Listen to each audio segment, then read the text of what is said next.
En las vastas extensiones de Siberia, donde el frío perpetuo abraza la tierra durante meses interminables, se desarrolló una de las historias criminales más estremecedoras de Rusia. Las calles de Angarsk, una ciudad industrial perdida en la inmensidad del territorio ruso, fueron testigo silencioso de una pesadilla que se extendería por casi 2 décadas. Entre las sombras de edificios grises y carreteras heladas, un depredador vestido con el uniforme de la justicia cazaba a sus víctimas. La nieve Siberian no solo cubría el paisaje, sino que también ocultaba secretos que mancharían para siempre la historia de esta región remota del mundo. Mikhail Viktorovich Popkov, conocido por los medios como el hombre lobo y el maníaco de Angarsk, se convertiría en uno de los criminales en serie más prolíficos en la historia de Rusia. Este exoficial de policía y violador desvivió a 78 víctimas confirmadas entre 1992 y 2010, aunque las autoridades sospechan que el número real podría alcanzar las 81 personas. Su historia desafía toda comprensión humana, un hombre que juró proteger y servir a la comunidad, transformado en el depredador más temido de la región de Irkutsk. Sus crímenes no solo marcaron a las familias de las víctimas, sino que sacudieron los cimientos de la confianza pública en las fuerzas del orden. El 7 de marzo de 1964, en la ciudad industrial de Angarsk, ubicada en el Oblast de Irkutsk, Rusia, nació Mikhail Popkov. Su llegada al mundo ocurrió bajo el signo astrológico de Piscis, en una época donde la Unión Soviética se encontraba en plena Guerra Fría. Angarsk, fundada en 1948 como una ciudad secreta para la producción de armas nucleares, representaba el corazón de la industria militar soviética. Las chimeneas industriales dominaban el horizonte, expulsando humo constantemente hacia el cielo siberiano. Esta ciudad, construida alrededor de complejos petroquímicos y plantas de procesamiento nuclear, sería el escenario donde se forjaría la personalidad del futuro criminal. El ambiente urbano e industrial marcaría profundamente la infancia de Mikhail. La infancia de Mikhail estuvo marcada por la violencia doméstica y el alcoholismo. Su madre, una mujer atrapada en las garras del alcohol, convirtió el hogar familiar en un campo de batalla constante. Los abusos físicos que sufrió Mikhail durante sus primeros años de vida crearon heridas profundas en su psique en desarrollo. La violencia se volvió una presencia constante en su día a día, normalizando comportamientos destructivos que más tarde influirían en su visión del mundo. En la sociedad soviética de los años 60 y 70, estos problemas familiares raramente salían a la luz pública. Los servicios sociales eran limitados, y los niños como Mikhail quedaban atrapados en ciclos de abuso sin posibilidad de escape o ayuda externa. A medida que Mikhail crecía en este ambiente tóxico, su personalidad se moldeaba de maneras que nadie podría haber previsto. Los traumas de la infancia comenzaron a manifestarse en comportamientos cada vez más preocupantes. La ausencia de una figura paterna estable y la presencia de una madre abusiva y alcohólica crearon un vacío emocional que el joven Popkov nunca lograría llenar de manera saludable. Durante su adolescencia, mientras otros jóvenes de su edad exploraban relaciones normales y desarrollaban vínculos sociales, Mikhail se adentraba en un mundo interior cada vez más oscuro. La violencia que había experimentado como víctima comenzaba a germinar como una semilla que eventualmente florecería en formas inimaginables. Al alcanzar la edad adulta, Mikhail sorprendentemente logró establecer lo que parecía ser una vida convencional. Se casó con Elena Popkov, una compañera oficial de policía, y juntos tuvieron una hija llamada Ekaterina. Para el mundo exterior, la familia Popkov representaba la estabilidad, un matrimonio entre 2 servidores públicos, viviendo en la región de Irkutsk mientras Mikhail trabajaba tanto como oficial de la milicia como guardia de seguridad. Esta fachada de normalidad se mantendría durante años, ocultando la oscuridad que crecía en el interior de Mikhail. Su capacidad para mantener esta doble vida demostraría ser una de las características más perturbadoras de su perfil criminal. Nadie, ni siquiera su esposa e hija, sospecharían la verdadera naturaleza del hombre que compartía su hogar. El año 1992 marcaría el inicio de una de las rachas criminales más prolongadas y devastadoras en la historia criminal rusa. Mikhail Popkov, entonces de 28 años, cruzó la línea que separa la fantasía de la realidad, convirtiendo sus impulsos más oscuros en acciones concretas. El colapso de la Unión Soviética había sumido al país en el caos, creando un ambiente de lawlessness que proporcionaría la cobertura perfecta para sus actividades criminales. Las instituciones se tambaleaban, los sistemas de vigilancia eran deficientes y la policía luchaba por adaptarse a la nueva realidad social. En este contexto de incertidumbre y desorden, un depredador encontraría las condiciones ideales para operar sin ser detectado durante años. La elección de víctimas de Popkov seguía un patrón específico y calculado. Se enfocaba principalmente en mujeres jóvenes, aprovechando su posición como oficial de policía para generar una falsa sensación de seguridad. Vestido con su uniforme oficial, se acercaba a sus víctimas bajo el pretexto de brindar ayuda o realizar controles rutinarios. Esta táctica demostraba una comprensión siniestra de la psicología humana. Las personas naturalmente confían en las figuras de autoridad, especialmente cuando se encuentran en situaciones vulnerables.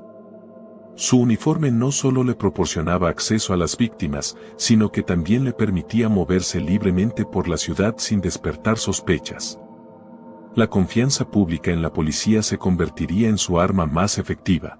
Los métodos empleados por Popkov revelaban una brutalidad extrema y una total falta de humanidad. Utilizaba una variedad de armas para desvivir a sus víctimas, incluyendo cuchillos, hachas, bates de béisbol y destornilladores. Esta diversidad en las armas sugería tanto una planificación cuidadosa como un sadismo profundamente arraigado. Después de agredir sexualmente a sus víctimas, procedía a mutilarlas, demostrando un nivel de violencia que iba más allá de la simple eliminación de testigos. Sus acciones reflejaban una necesidad psicológica de dominio total y destrucción. La brutalidad de estos crímenes dejaría cicatrices permanentes no solo en las familias de las víctimas, sino en toda la comunidad que tendría que enfrentar la realidad de vivir con un depredador en su medio.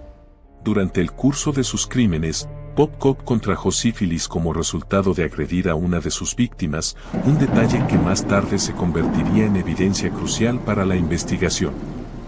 Esta consecuencia médica de sus actos no solo representaba una forma de justicia poética, sino que también demostraba cómo la violencia tiene repercusiones que van más allá del acto inmediato. El hecho de que continuara con sus crímenes incluso después de contraer la enfermedad revelaba el nivel de su obsesión y la completa ausencia de cualquier instinto de autopreservación. Su comportamiento se había vuelto completamente irracional, guiado únicamente por impulsos destructivos que no podía o no quería controlar. Esta enfermedad se convertiría posteriormente en un elemento clave para conectarlo con los crímenes.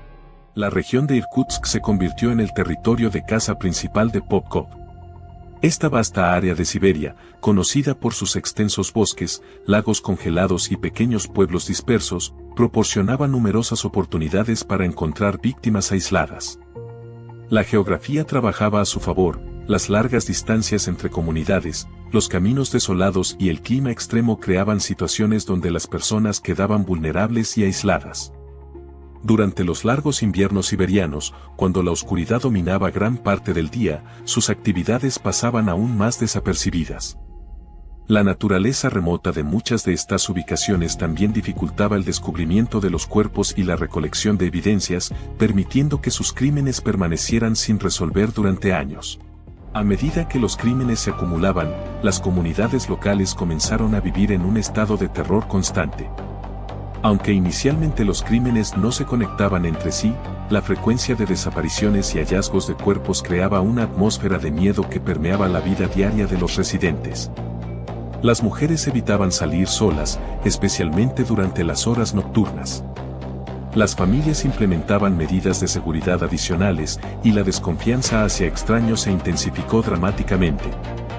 La paradoja más cruel era que muchas personas buscaban protección precisamente en la policía, sin saber que el peligro provenía de sus propias filas.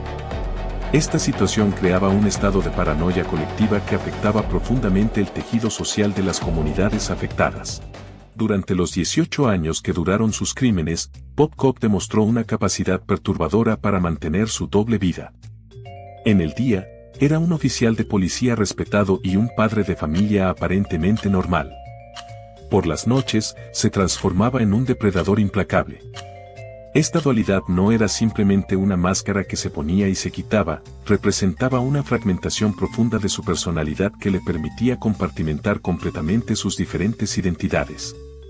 Sus colegas en la fuerza policial lo describían como un trabajador confiable, mientras que en su hogar mantenía la apariencia de un esposo y padre dedicado. Esta habilidad para manipular percepciones y mantener fachadas múltiples sería una de las razones por las cuales pudo evadir la detección durante tanto tiempo. Las autoridades rusas enfrentaban un desafío monumental al intentar conectar los numerosos crímenes que se habían acumulado a lo largo de los años. La falta de tecnología forense avanzada en muchas regiones de Siberia, combinada con la vasta extensión territorial que debían cubrir, complicaba enormemente la investigación. Los diferentes departamentos de policía trabajaban de manera aislada, sin sistemas eficientes de comunicación e intercambio de información entre jurisdicciones. Esta fragmentación institucional jugaba a favor del criminal, quien podía moverse libremente entre diferentes áreas sin que se establecieran conexiones entre sus crímenes. La investigación se veía además obstaculizada por la corrupción sistémica y los recursos limitados que caracterizaban al sistema judicial ruso de la época post-soviética. La investigación se complicaba aún más por el hecho de que el perpetrador era un miembro activo de las fuerzas del orden. Esta situación creaba una paradoja investigativa, mientras los detectives buscaban pistas y desarrollaban perfiles del criminal. Popkov tenía acceso directo a información privilegiada sobre el progreso de las investigaciones. Su posición le permitía no solo mantenerse informado sobre los avances policiales, sino también influir sutilmente en las direcciones que tomaban las pesquisas. Podía sugerir pistas falsas, desviar la atención hacia otros sospechosos, o simplemente asegurarse de que ciertas líneas de investigación no fueran exploradas completamente. Esta ventaja informativa representaba un obstáculo casi insuperable para los investigadores, quienes trabajaban sin saber que su objetivo tenía acceso completo a sus estrategias. Los avances en tecnología forense comenzaron gradualmente a cerrar el cerco alrededor del criminal. La implementación de bases de datos de ADN más sofisticadas y el desarrollo de técnicas de análisis más precisas empezaron a crear conexiones que anteriormente habrían sido imposibles de establecer. Los investigadores comenzaron a notar patrones en los crímenes que sugerían la participación de una sola persona. La evidencia física recolectada de diferentes escenas del crimen empezó a contar una historia coherente que apuntaba hacia un único perpetrador. Sin embargo, la identificación específica de ese perpetrador seguía siendo elusiva. La cantidad de evidencia acumulada durante casi 2 décadas de crímenes creaba un rompecabezas masivo que requería recursos considerables y tiempo extenso para ser resuelto completamente. La presión pública y mediática comenzó a intensificarse a medida que más crímenes salían a la luz y las conexiones entre ellos se hacían evidentes. Las familias de las víctimas demandaban justicia y respuestas que las autoridades aún no podían proporcionar. Los medios de comunicación comenzaron a especular sobre la existencia de un criminal en serie, creando una presión adicional sobre las fuerzas del orden. Esta atención mediática, aunque problemática en algunos aspectos, también proporcionó recursos adicionales para la investigación. Se asignaron más personal y equipos especializados al caso, y se establecieron grupos de trabajo dedicados exclusivamente a resolver estos crímenes conectados. La participación de perfiladores criminales y expertos en comportamiento serial comenzó a proporcionar nuevas perspectivas sobre la mentalidad y métodos del perpetrador. Los perfiladores desarrollaron un retrato psicológico del criminal que, irónicamente, era notablemente preciso pero no apuntaba hacia ningún sospechoso específico. Determinaron que se trataba de alguien con conocimiento del sistema legal, posiblemente con experiencia militar o policial, que vivía una vida aparentemente normal mientras cometía estos crímenes horrendos. El perfil sugería a alguien organizado, inteligente y capaz de mantener relaciones sociales normales.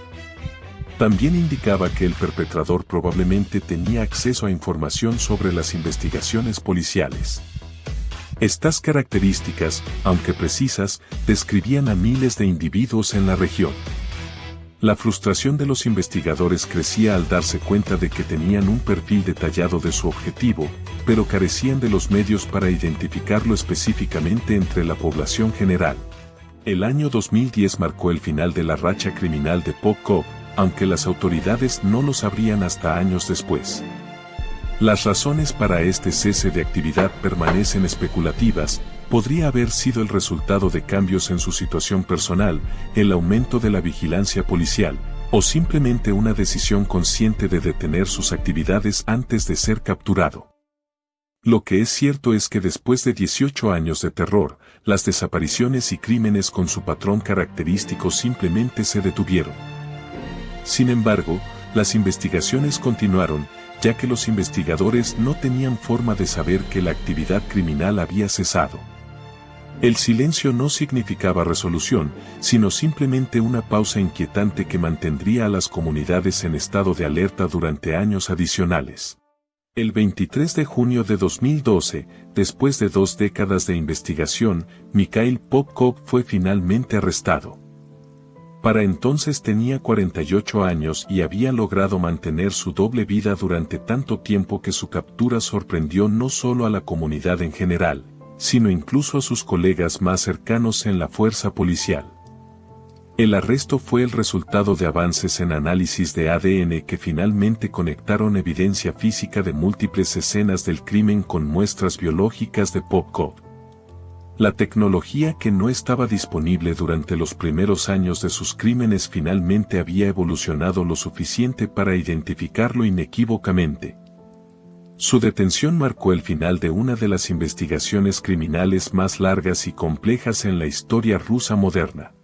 La confesión de Popcop se desarrolló en etapas, revelando gradualmente la verdadera magnitud de sus crímenes. Inicialmente, fue condenado por 22 crímenes en 2015, pero las autoridades sospechaban que había muchos más casos sin resolver que podrían estar conectados con él. Durante los interrogatorios subsecuentes, Popcop comenzó a confesar crímenes adicionales, proporcionando detalles que solo el perpetrador podría conocer. Su disposición a confesar parecía motivada por una combinación de factores: la evidencia irrefutable en su contra, una posible sensación de alivio por finalmente ser descubierto, y tal vez un deseo de obtener cierto nivel de control sobre su narrativa. Las confesiones continuaron durante años, revelando la verdadera escala de su actividad criminal. 3 años después de su condena inicial, en 2018, Popcop confesó 59 crímenes adicionales, demostrando que la escala de sus actividades criminales había sido vastamente subestimada. Esta revelación sacudió tanto al sistema judicial como a las comunidades afectadas, que tuvieron que enfrentar la realidad de que el alcance del terror había sido mucho mayor de lo que habían imaginado. Las confesiones adicionales también proporcionaron cierre a familias que habían perdido seres queridos en circunstancias misteriosas años atrás. Para muchas familias, estas confesiones representaban el primer conocimiento definitivo sobre el destino de sus familiares desaparecidos. El proceso de confesión se convirtió en una experiencia agridulce, proporcionaba respuestas largamente buscadas, pero también revelaba detalles dolorosos sobre los últimos momentos de las víctimas. El 10 de diciembre de 2018, en la Corte Regional de Irkutsk en Siberia, Mikhail Popcop fue condenado por 56 crímenes adicionales. A los 54 años, recibió una sentencia de cadena perpetua, que se sumaría a su condena anterior. La sentencia representaba no solo un castigo por sus crímenes, sino también un intento del sistema judicial de proporcionar una sensación de justicia a las familias afectadas y a las comunidades aterrorizadas. El juicio había sido extenso y emocionalmente agotador para todos los involucrados, especialmente para las familias de las víctimas que tuvieron que escuchar detalles perturbadores sobre los crímenes. La condena final consolidaba la posición de Popcop como uno de los criminales en serie más prolíficos no solo en Rusia, sino en la historia mundial.